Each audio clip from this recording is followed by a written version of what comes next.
Hello, I'm Kristin Heintz, And I'm Ashley Quinto Powell. and this is Authors Aloud, presented by My Audio Rocks. We talk to new authors about their books and hopefully give you some insight into the process and the authors themselves. This week, we have a wonderful friend of Ashley's, MJ Reiners, whose book, Engineering and Epiphany, is what we're going to talk about today.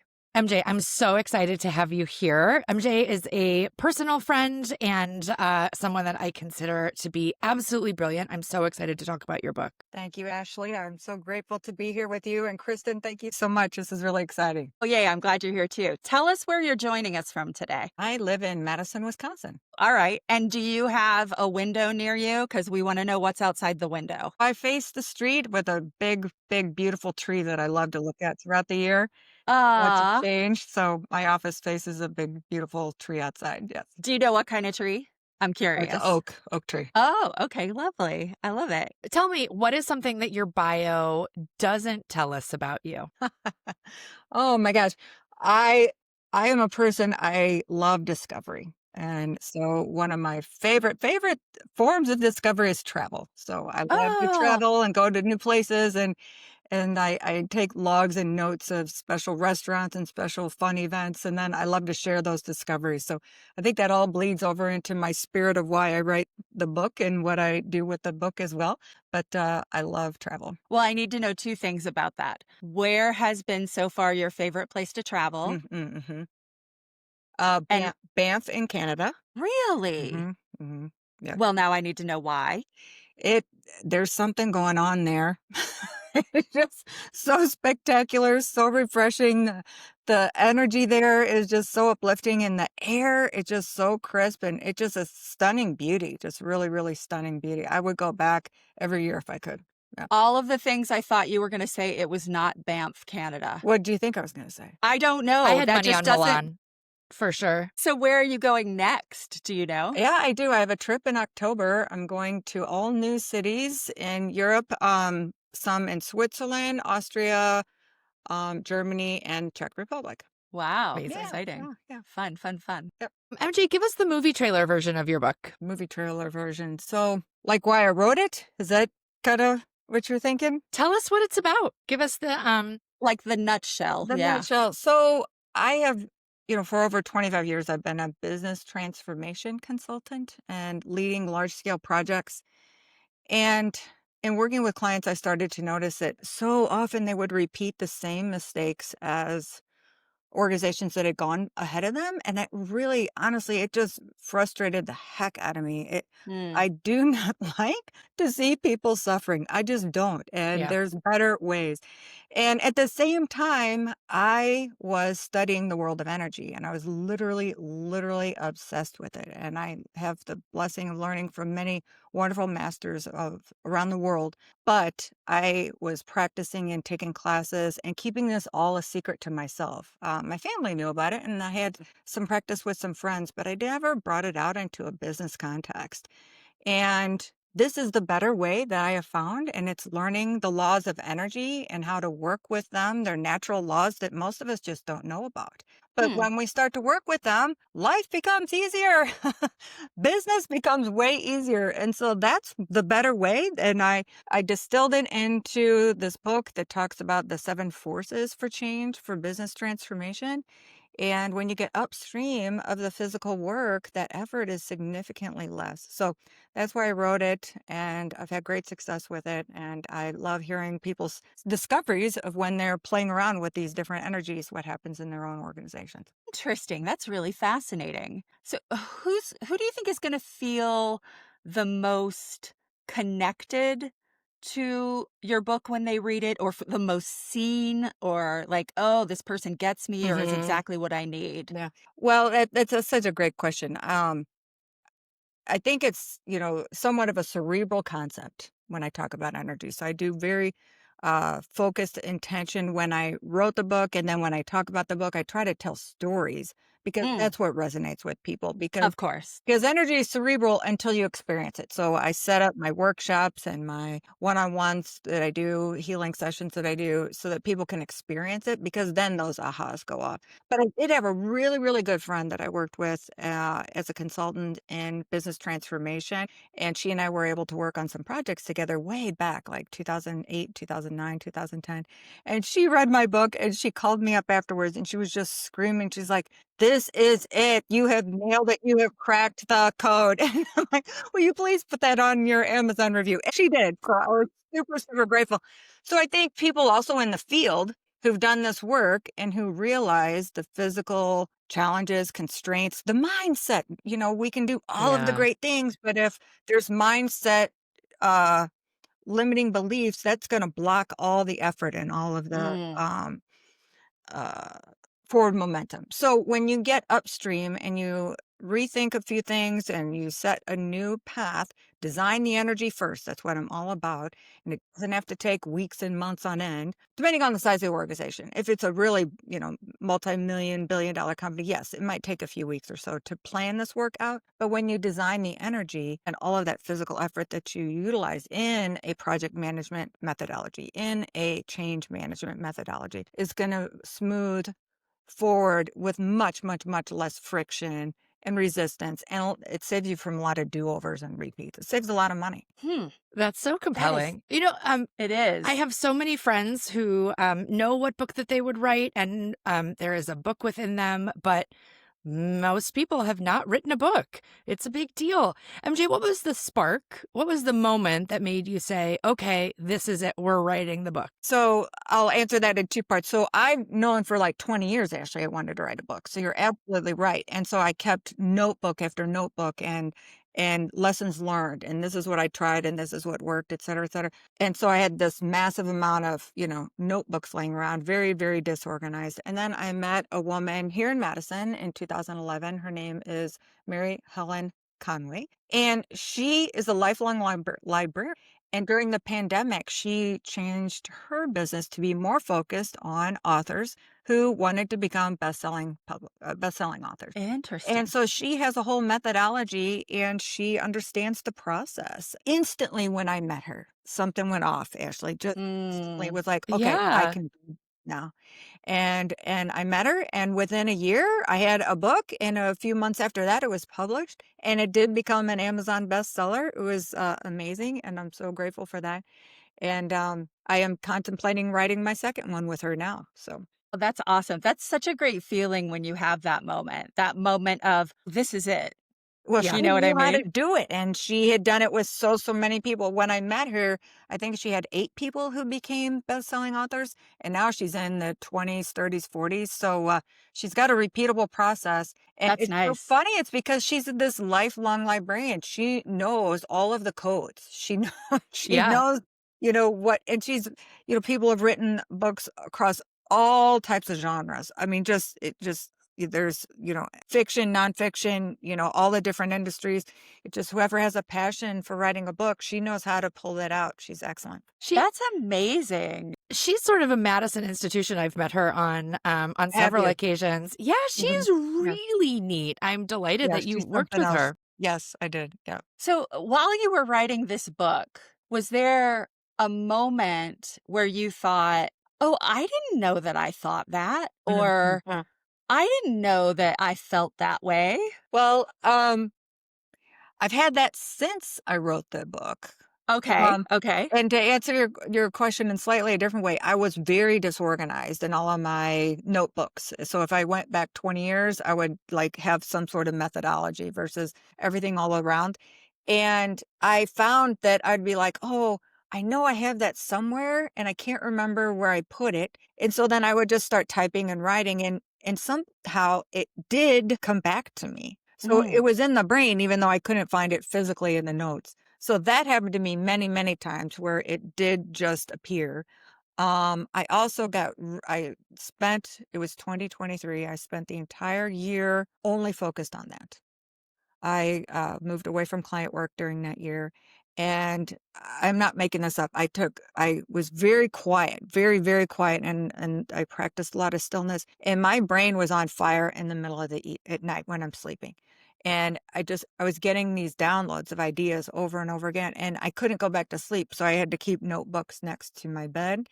Because I would think many times I would like, "Oh, I'll remember this in the morning," and then I didn't. Yeah, So of I just course. was like, 2 AM, "Okay, get up, write for 10 minutes, get it all down, chicken scratch it out, and then come back to it in the morning." So I did that. So when I was super still was when the information came, and, I had to learn to trust it and to go with that. And then I'll pick it up and read something today, and I'm like, "Oh my god, I didn't know I knew that."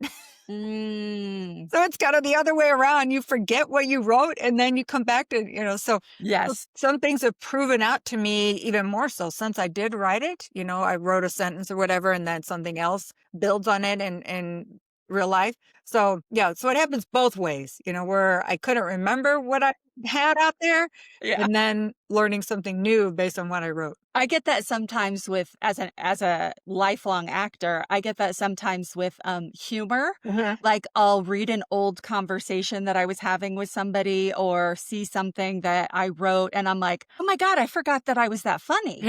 Like, "That was really funny." That's awesome. Yeah, I love to say, "How do I know what I think until I've heard what I said?"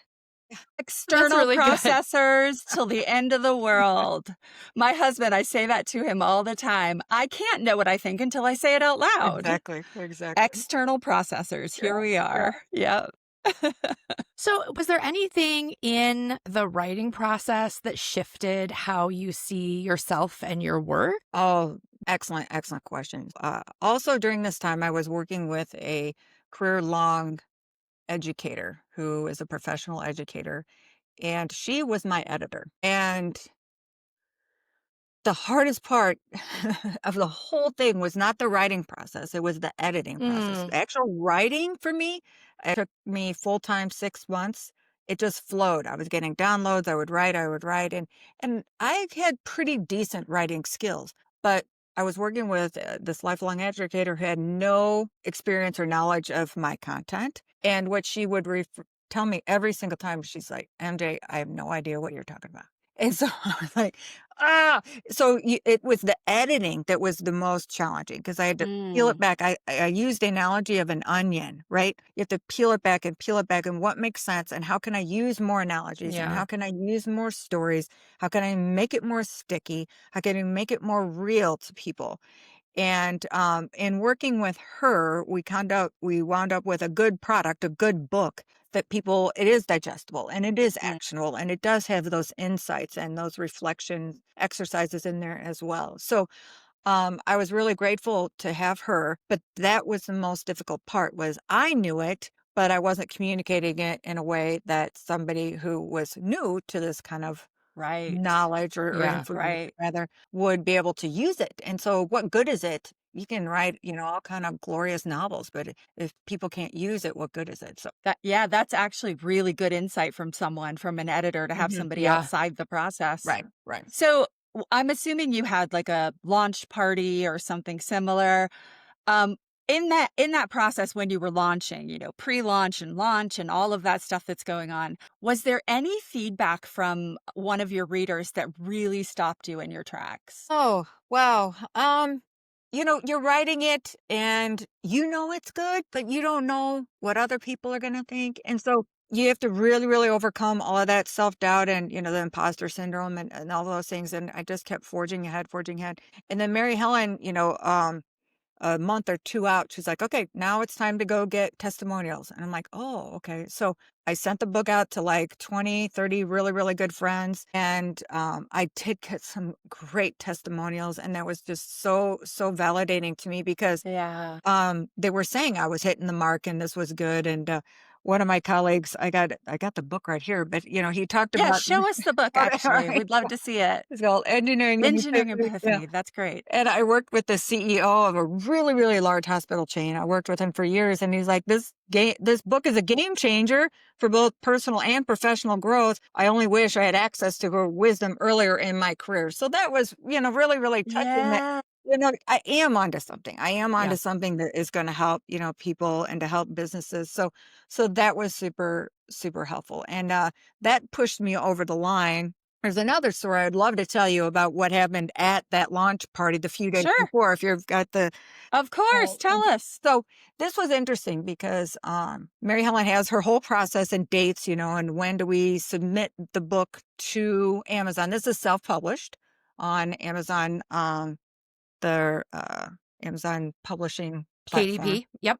AKB. Thank you, thank you. And in all of Mary Helen's previous experiences, it took about, on average, 48 hours to turn the book around. You have to submit it, they review it, and say, yep, it's good to push release, right? So we had timed everything out, and I had been communicating about my launch party. I mean, big and wide. I was telling everybody. And we submitted the book, and it didn't come back, and it didn't come back, and it didn't come back. And we got within like 2 or 3 days of the launch party. And I'm starting to get super stressed.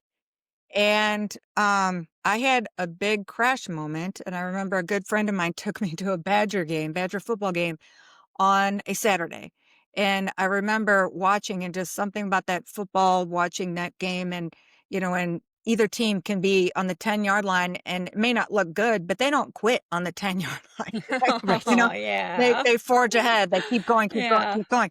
Because what was going through my head was, I am going to be a complete embarrassment if I don't publish this book and have this Mm. launch party. So what do I do? And I was thinking, okay, do I tell people on Monday, sorry guys, I have to postpone it for 2 weeks? And I was really, really, really contemplating that. And during that game, I'm like, you know what? Nope, I'm not. I'm going forward, book or no book.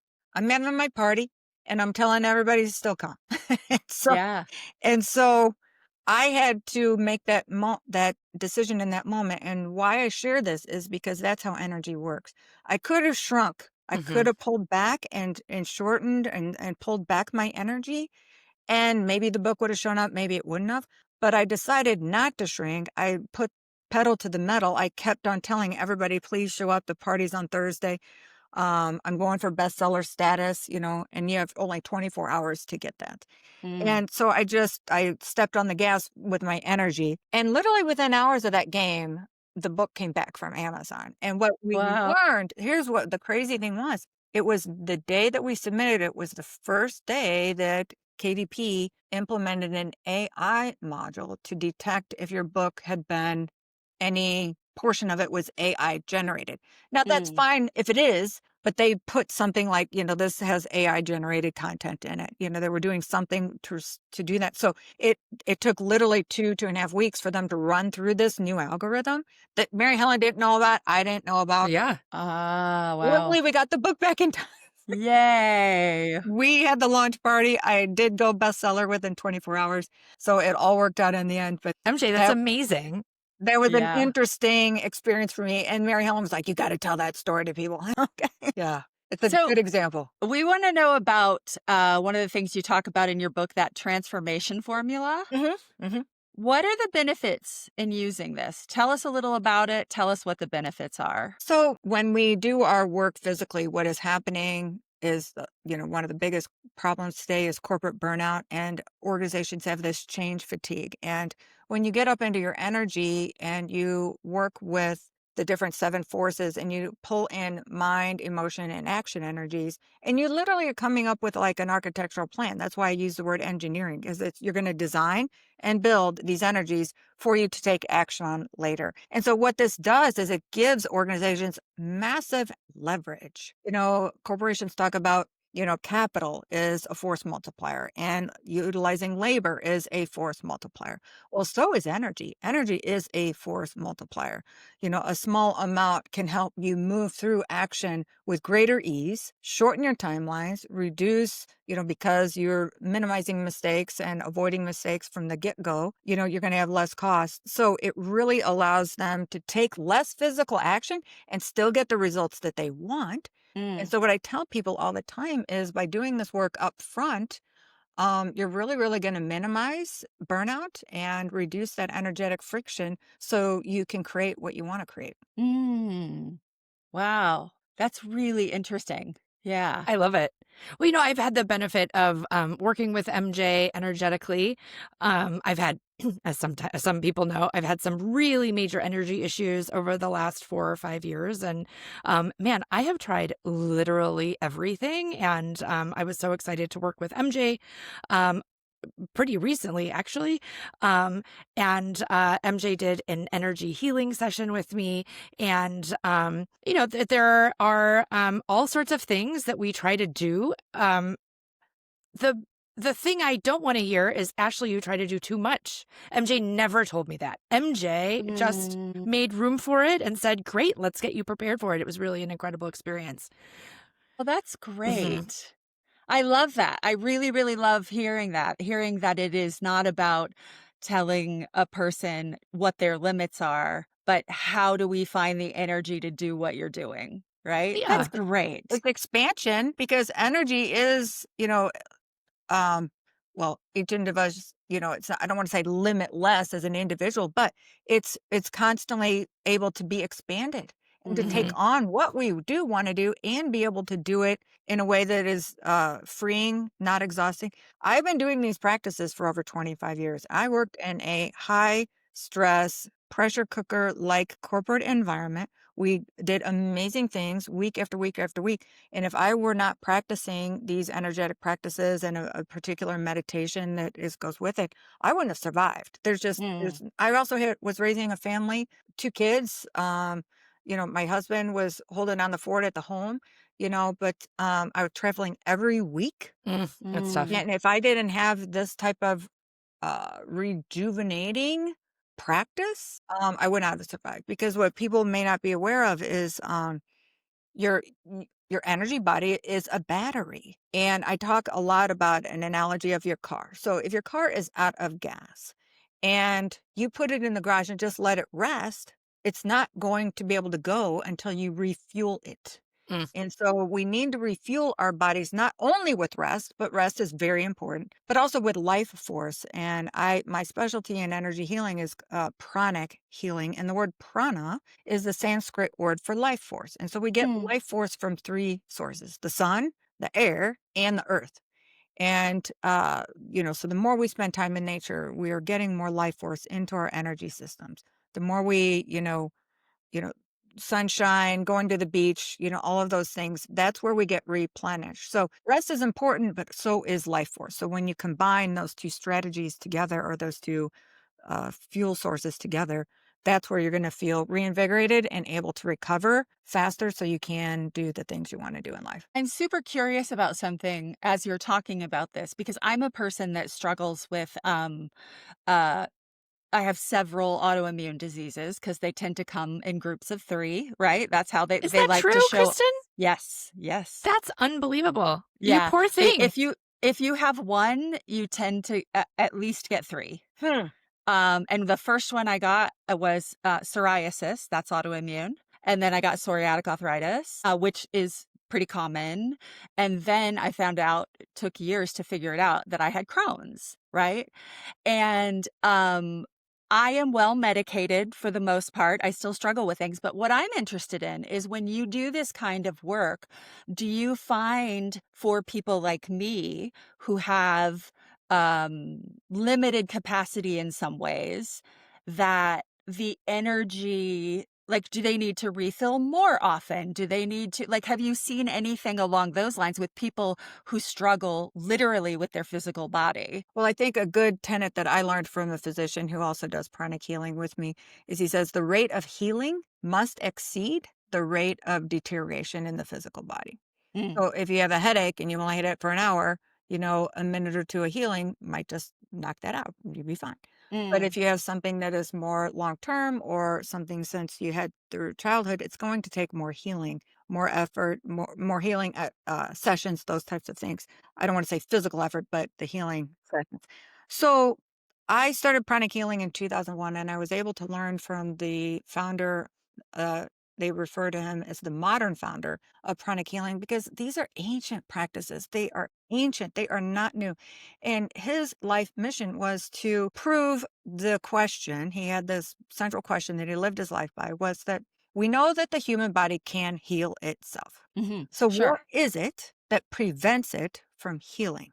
So what he found was the reasons what prevents that healing is in the energy field. And so he studied this for decades. He wrote books on it after doing decades of testing. And he did so much research during these decades of time with all of these ancient practices, the shamans, the Hawaiians, the Ayurvedic side of India, China, Qigong, all over. And so this is knowledge that is been out there for millennia, but most people learned it word of mouth. So it's not written down anywhere, Sure. and so that's what he did. And his whole mission was to write these things down in ways that anybody can learn. And with a few easy classes and following his protocols, anyone can do healing either on themselves or their family. And so his mission was to have a pranic healer in every family around. Oh, fascinating. Fascinating. So what we learn is that it is this life force that actually accelerates healing. And so the more life force you maintain in managing your body, the more physical healing you're going to receive. And so healing also applies not only to physical conditions, but also our emotions and our mental health, as Sure. well as Sure. even our financial health. Yeah. Yeah. So that's one of the specialties that I do with materialization workshops, is helping people create what they want so they can make more money and grow their businesses, as well as reclaim their time and their freedom. That's one of the things that I love to do the most. That's fascinating. That's great. We're going to get into a little quick, fun, like back and forth. But before we do that, I just want to know if you could go back to the very, very, very first day of writing your book, what would you tell yourself? Baby author MJ. I think I did not write the book to make money. I knew that from the very, very beginning. Most authors don't make money. But I knew that I had a message that would benefit others. And what I think I learned is this also had tremendous benefit for me, because I've met new people and get to have more conversations like this. And when I wrote it, I never envisioned myself, um, being in the heart of this new wave of ripples, right? So Mhm. so it's been a joy, and it's been a journey that's challenging, but it's also richly rewarded. Mm. That's awesome. Incredible. That's awesome. Thank you. All right. We're going to have a little fun. Take it away, Ashley. All right. So we're going to do a quick choice round. We're going to give you two choices. You're just going to go with the first one that comes to mind. Ready? Are you a writer who writes on pen and paper or strictly keyboard? Pen and paper. Really? Really? We both. You can tell what we are. I mean, you ultimately have to type it up, but Yeah. but No, that's great. I think that's amazing. We're just surprised. reacted this. Yeah. it's all that. There is a huge, and more science coming out about this, of how you go from idea to physical through the hand. So Yeah. the more you write, you are processing the idea to physical. Typing doesn't do the same thing for some reason. Yeah. But yeah, if you're going to publish something, you have to. It's also the best way Yeah. to memorize anything is to write it out. I used to do that with things I needed to memorize for acting. Like they say, you just sit down and you write it out. Yep. As many, like over and over Right, again. right. I even do my morning pages on a Yeah. computer. I don't. You do? Yeah. Well, try using your hand. Just try. Just try and see what changes for you. All right. Only Yeah. for you, MJ. Okay. All right. So coffee, tea, or something stronger. Oh. We don't know. Coffee all the time. All right. How do you take your coffee? Black. Okay. Yep. I love it. Is your book best paired with jazz, funk, or a power ballad, or something in between? Well, that's so funny. I think I have to go with power ballads because I include stories throughout in every chapter is a story. All of the things in my stories did happen to me, but I do not out any single customer, any single organization. So they're a mashup of several experiences into one story. So I came up with character names, and I named every single character in my stories is named after a rock star. So I love it. yeah. That's great. We'll bring out the Chicago, get the power ballads going. Yes. Right? MJ, is your favorite writing companion a dog or a cat or maybe total solitude? I have 2 dogs. So, Aw. yeah, my dogs. Both of them. What kind of dogs? I have 2 mini Australian Shepherds. All right. Cute. I, Yeah. you know, I in the move put a human-sized dog bed right next to my desk. I mean, I guess in theory I could lay down there. I haven't so far, at least not in the new house. But the dog loves it, and I love looking at. I Yeah. just love looking over at her and seeing her sprawled out on this Yeah. enormous Yeah. dog bed. Yeah. That's awesome. So much comfort. It's just so much companionship. Yep. So are you an early bird or are you a midnight rider? I'm an early morning person. You are. I don't understand you people. I do not. Never have. Mm. Well, tell us where we can find your book and keep up with your journey. Yeah, so it's on Amazon.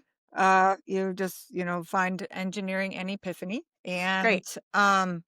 for anyone who reads it, reviews are so vital to writers. So I just, if anybody feels compelled, I would love, love, love to get a review. I'm also actively on LinkedIn, but that's my only social media platform. Okay. I have a business audience, and I love to Great. communicate energy tips and tricks all the time, and announcements about what I'm doing next and those type of things. Amazing. So what's next for you? Any new projects or adventures or collaborations on the horizon? Well, my big I'm doing here locally for Madison is my materialization workshop is on October 6th. And I plan to take this online for friends that are not in Madison, and I'll be doing that in November and in December. But my goal is to help people learn some new energetic laws and some of the practices around using your thought energy to materialize your best goals for 2026. So I'm calling it Supercharged 2026. And I've had great results from this. One colleague who took one of the mini versions of it that I tested out earlier this year, she told me that the very next day, one of her goals that she'd been working on for months actually materialized the very, very next day. Wow. And so this reconfirms to me the power of this work. I know that it works, and I can actually explain why that happened to her. Now, that doesn't mean that for everybody it's going to happen the very next day, but I teach how to build the right building blocks so you can materialize what you do want when the time does become forever. Amazing. That's wonderful, MJ. Thank you so much for being here. Show us Yeah. your book again. Uh, There it is. Wonderful. We really appreciate you being with us today. Oh, that's such a joy. Thank you both. Thank you, Ashley. Thank you, Kristin. Absolutely. Thank you for All right. joining us, And MJ. Well, that's a wrap on this episode of Authors Aloud. A huge thank you to MJ Reiners for sharing her time and story with us today. all the links and goodies and book details are going to be in the show notes, so be sure to check those out. And if you have a book in the works or know someone who does, hit subscribe so you don't miss the author inspo and insider tips we've got coming up. And if you'd like to be on our podcast with your new book, look for the link to the survey in the notes as well. And if you're thinking about a limited series podcast or an audiobook for your self-published books, visit us at myaudio.rocks. We are so glad that you joined us. We have a good time doing this. We love talking to authors.